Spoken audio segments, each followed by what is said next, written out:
Hi friends, ಎಲ್ಲರೂ ಹೇಗಿದ್ದೀರಾ? ಎಲ್ಲರೂ ಚೆನ್ನಾಗಿದ್ದೀರಾ ಅಂತ ಅಂದ್ಕೊಂಡಿದ್ದೀನಿ.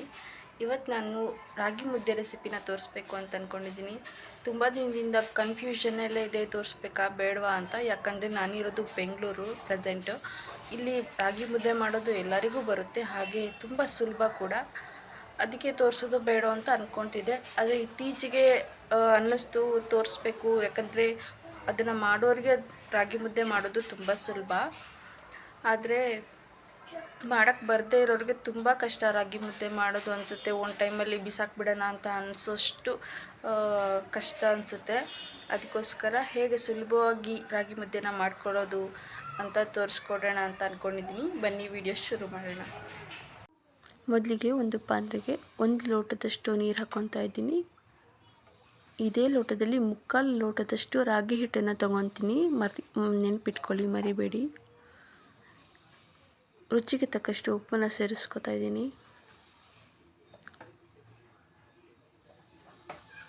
ಹಾಗೆ ಗ್ಯಾಸ್ ಹಚ್ಕೊಂಡು ಹೈ ಫ್ಲೇಮಲ್ಲಿ ಇಟ್ಕೊಂಡಿದ್ದೀನಿ.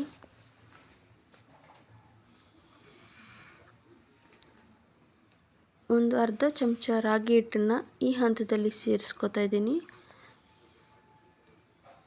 ಈ ಹಂತದಲ್ಲಿ ರಾಗಿ ಹಿಟ್ಟನ್ನು ಸೇರಿಸ್ಕೊಳ್ಳೋದ್ರಿಂದ ರಾಗಿ ಮುದ್ದೆ ತುಂಬ ಸಾಫ್ಟಾಗಿ ಬರುತ್ತೆ.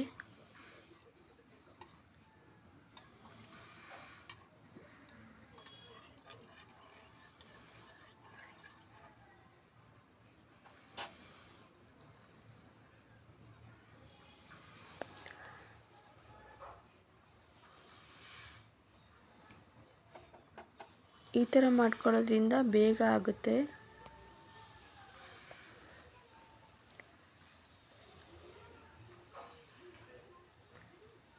ಕುದಿಯೋದಕ್ಕೆ ಶುರು ಆದಮೇಲೆ ಹಿಟ್ಟನ್ನು ಎಲ್ಲ ಕಡೆ ಬೀಳೋ ಥರ ಹಾಕ್ಕೊಬೇಕು. ಒಂದೇ ಕಡೆ ಮಧ್ಯದಲ್ಲಿ ದುಬುಕ್ ಅಂತ ಹಾಕ್ಕೊಬಾರ್ದು. ತಕ್ಷಣ ಮುದುತ್ತಿರುವ ಕೋಲ್ ಇರುತ್ತಲ್ವ, ಅದರಲ್ಲಿ ಈ ಥರ ತಿರುಗಿಸ್ಕೋಬೇಕು. ಈಗ ಲೋ ಫ್ಲೇಮ್ ಇಟ್ಕೋಬೇಕು. ಹೈ ಫ್ಲೇಮಲ್ಲಿದ್ದರೆ ಸೀದೋಗುತ್ತೆ. ಲೋ ಫ್ಲೇಮಲ್ಲಿ ಇಟ್ಕೊಂಡು ಚೆನ್ನಾಗಿ ತಿರುಗಿಸಿ ಮಿಕ್ಸ್ ಮಾಡ್ಕೋಬೇಕು. ಈ ಥರ ತಿರುಗಿಸ್ಕೊಳ್ಳೋದ್ರಿಂದ ಮಧ್ಯದಲ್ಲಿ ಏನಾದರೂ ಉಂಡೆ ಆಗಿದ್ದರೆ ಅದು ಅಲ್ಲೇ ಒಡೆದು ಸೇರಿಕೊಳ್ಳುತ್ತೆ ಹಿಟ್ಟಿನ ಜೊತೆಗೆ.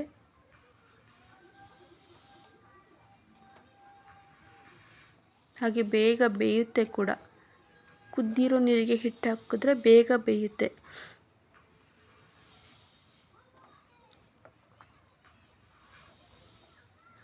ಈಗ ಒಂದು 2 ನಿಮಿಷ ಬಿಟ್ಬಿಟ್ಟು ಮತ್ತೆ ತಿರುಗಿಸ್ಬೇಕು.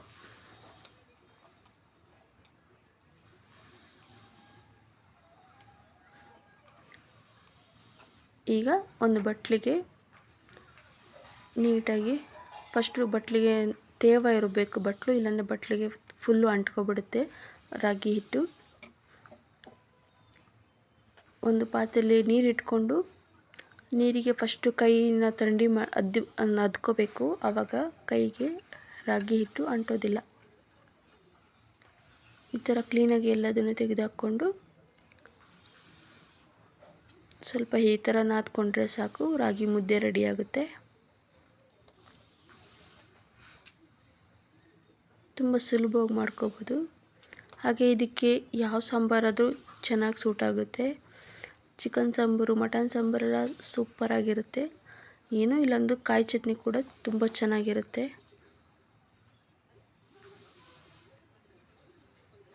ಹಾಗೆ ಈ ವಿಡಿಯೋ ಇಷ್ಟ ಆದರೆ ಪ್ಲೀಸ್ ಒಂದು ಲೈಕ್ ಮಾಡಿ, ಹಾಗೆ ಕಮೆಂಟ್ ಮಾಡಿ, ಶೇರ್ ಮಾಡಿ.